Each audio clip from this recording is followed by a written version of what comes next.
Yet even with this interest in cosmic fossils, you've been able to maintain an interest in politics, even democracy movements. You've expressed support for the Hong Kong democracy movement in your tweets.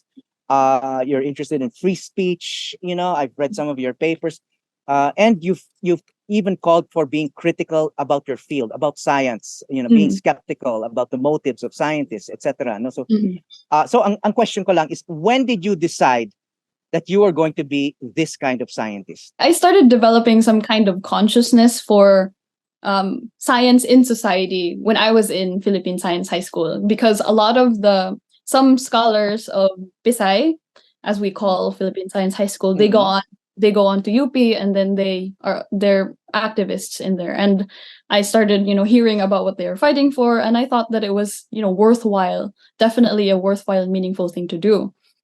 But for me, myself, my own flashpoint was really early 2020, because that was when COVID was happening. And I started realizing really how, equity, in particular vaccine equity, or, how policies and our understanding of the virus, our understanding of treatments really go together in this very complicated mess. And another thing that also was very formative for me, or kind of transformative, was the Black Lives Matter movement as well, in the US. So I was in the US during that time, and I kept myself very updated. And as that movement was happening, of course, as a Filipino, I didn't have as much awareness about America's unique history with slavery.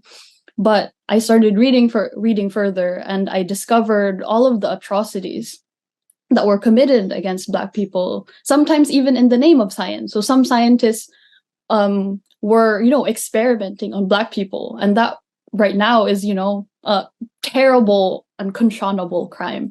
And so realizing all of these things, na kahit even these things, na science was actually involved in these things, these very deep issues in society, was really such a transformative event for me. And it just made so much sense. Now, why would I limit myself to science when, science, in order for science to actually be a tool to help humanity, which is what I believe science should be, in order for it to be a tool to help humanity, scientists should not limit themselves to just the study itself. We need to be more conscious about, what the greater effects are. And one example of that is, the big movie going on right now, which is Oppenheimer.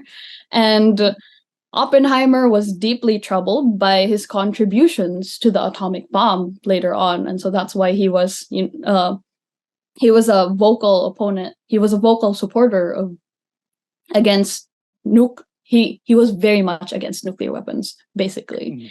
And I started learning more about scientists who were activists, who thought deeply about whether studying bacteria was going to lead into something more, or studying genes was going to lead into something more, something deeper that we had to think about.